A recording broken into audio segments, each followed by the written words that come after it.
Question 3 है if sine A equal to 3/4 calculate cos A and tan A. ठीक है, तो सपोज एक ट्रायंगल ए बी सी है। ठीक है, एक ट्रायंगल ए बी सी है और 90 डिग्री कहां पे है? बी पे है। ठीक है, 90 डिग्री बी पे है। तो हमें क्या गिवन है? हमें गिवन है साइन ए। ठीक है, साइन ए की वैल्यू गिवन है आपको। साइन ए एक्चुअल में, ये तो चलो साइन ए गिवन है। अगर आप साइन ए एक राइट एंगल ट्रायंगल बनाते ए बी सी और ए पे 90 डिग्री नहीं हो सकता, इतना तो श्योर है। आप जब भी ट्रायंगल बनाओ, मैंने बी पे 90 डिग्री बनाते, चाहो तो आप सी को 90 डिग्री बना सकते हो, लेकिन आप ए को 90 डिग्री नहीं बना सकते। ठीक है, तो साइन ए इक्वल टू 3/4 दे रखा। लेकिन अगर आप फॉर्मूले से लिखना चाहो साइन ए कितना होता है, आप कहोगे sine A equal to given कितना है आपको? 3/4। ये तो आपको गिवन है। लेकिन अगर आप साइन ए फॉर्मूले से लिखोगे तो क्या होता है? Perpendicular upon hypotenuse. आप क्या लिखोगे? परपेंडिकुलर अपॉन हाइपोटेन्यूज, यही तो लिखोगे। साइन का फॉर्मूला क्या होता है? Perpendicular upon hypotenuse. ये इसकी वैल्यू कितनी की गिवन है आपको? 3/4। तो 3/4 का मतलब ये नहीं होता कि 3 और 4 होगी। ठीक है, हो सकता है यहाँ पे कुछ हो, 30 हो और 40 भी हो सकती है। क्योंकि 30 और 40 होती है, अगर सपोज 30 और 40 होती तो 10 से 0 कट जाता। तो इस वजह से हम क्या मानते हैं कि 3 के रही होगी, ये कॉमन फैक्टर होगा ऊपर और नीचे दोनों के लिए, तो वो कॉमन फैक्टर कैंसिल आउट हो गया होगा। फिलहाल परपेंडिकुलर अपॉन हाइपोटेन्यूज। ठीक है, फॉर्मूला अगर मैं इस फिगर को देख के परपेंडिकुलर अपॉन हाइपोटेन्यूज लिखना चाहूं तो क्या लिखूंगा? परपेंडिकुलर, साइन ए की बात हो रही है तो ए से देखो, ए से ए के सामने वाली साइड कहलाएगी परपेंडिकुलर। तो परपेंडिकुलर क्या है मेरी?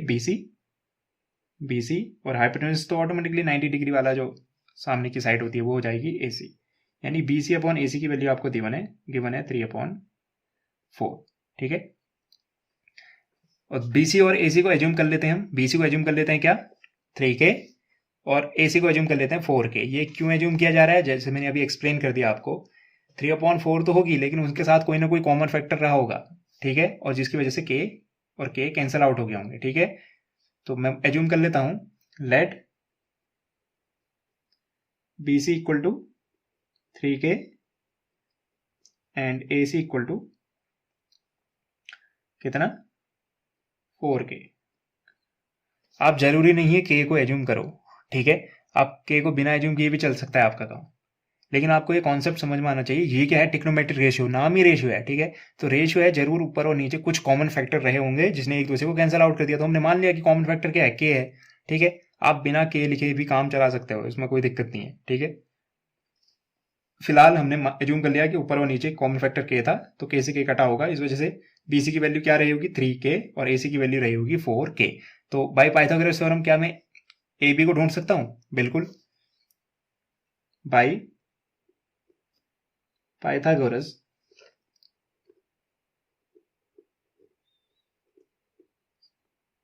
थ्योरम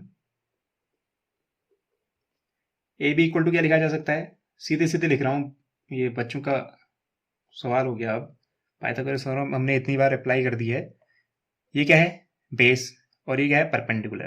तो फॉर्मूला क्या होता है? हाइपोटेन्यूज का square is equal to perpendicular का स्क्वायर प्लस बेस का स्क्वायर। तो आप दूसरी साइड जब भेजोगे तो वो क्या हो जाएगी? हाइपोटेन्यूज से माइनस हो जाएगी। हाइपोटेन्यूज क्या थी हमारी? AC। तो AC के स्क्वायर से दूसरी साइड माइनस हो जाएगी, BC का स्क्वायर माइनस हो जाएगा, और यहाँ जो स्क्वायर था वो इसके ऊपर अंडरूट आ जाएगा। ठीक है, तो कैलकुलेट कर लेते हैं। AC का स्क्वायर, AC कितना है? 4K का square plus BC minus BC था, तो ये था माइनस BC। चेंज कर लेते हैं इसको, माइनस BC कितना है हमारा? 3K का स्क्वायर। ठीक है, कैलकुलेट करने पे रिजल्ट कितना आएगा हमारा?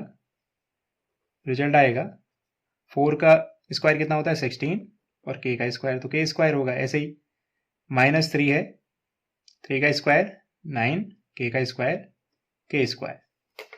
तो ये रिजल्ट बनेगा 16K में से 9K माइनस करोगे, 16 माइनस 9 7, तो रूट के अंदर आएगा 7K स्क्वायर। लेकिन रूट के बाहर 7 तो बाहर नहीं आ सकता, लेकिन K स्क्वायर बाहर आके क्या बन जाएगा? K, तो ये हो जाएगा √7K। ठीक है, तो हमारी जो AB की वैल्यू आई वो √7K आई। तो हमको ढूंढना क्या है? Cos A. तो क्लियरली हम कॉस ए और कॉस बी लिख सकते हैं।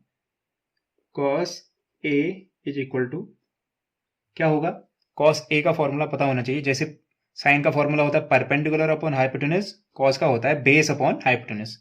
ए के सेंस में बात कर रहे हैं एंगल ए के बारे में, तो एंगल ए के साथ जो एडजेसेंट साइड होती है उसको कहते हैं बेस। एक तो हाइपोटेनस होती है, एक होती है दूसरी साइड, उसको कहते हैं बेस। तो बेस यानी क्या हो जाएगा, ए बी, एंड हाइपोटेनस तो सेम ही रहेगा हमारा ए सी। तो वैल्यू पुट कर लेते हैं। तो ए बी की वैल्यू कितनी है, √7 के, और ए सी की वैल्यू थी 4 के। तो यहाँ पे आ जाएगा √7/4। क्लियरली आपको दिख रहा है के से कोई खास फर्क पड़ा नहीं, के की वजह से आपको ज़्यादा प्रॉब्लम लगी होगी, ठीक है। लेकिन आपको एक कॉन्सेप्ट समझाने के लिए कि एक्चुअल में यहाँ पे क्या हुआ था, इस वजह से के का इस्तेमाल किया गया है। बिना के भी आपको रिजल्ट सेम मिलेगा, लेकिन हो सकता है कभी कुछ ऐसे क्वेश्चन हो जहाँ पे आप अगर ऐसे एज्यूम ना करें तो आपका रिजल्ट गलत भी आ सकता है। फिलहाल यहाँ पे ये गड़बड़ नहीं होगी। ऐसे ही हमको फाइंड आउट करना है tan A। tan का फॉर्मूला पता होना चाहिए। tan A इक्वल टू क्या होगा, परपेंडिकुलर अपॉन हाइपोटेनस इसका फॉर्मूला है, बेस अपॉन हाइपोटेनस इसका फॉर्मूला है। तो tan जो होता है वो क्या होता है, साइन अपॉन कॉस, ठीक है। tan का जो फॉर्मूला बनता है वो साइन अपॉन कॉस की वजह से बनता है, साइन अपॉन कॉस। तो ये भी base perpendicular upon hypotenuse, base upon hypotenuse. तो हाइपोटेनस से हाइपोटेनस कट जाता है, बचता है परपेंडिकुलर अपॉन बेस। तो परपेंडिकुलर tan A के हिसाब से परपेंडिकुलर, tan A के सामने देखो जो लाइन होगी वो होती है परपेंडिकुलर यानी BC, और उसके साथ लगी हुई साइड बेस यानी AB। तो वैल्यू पुट करेंगे हम, BC है हमारा 3K और AB हमारा आया √7K। तो फाइनली रिजल्ट आया 3/√7। तो हमारा कॉस A था √7/4, tan A है 3/√7। उम्मीद करता हूँ आपको ये एक्सप्लेनेशन पसंद आया होगा और समझ भी आया होगा। Thank you and have a nice day.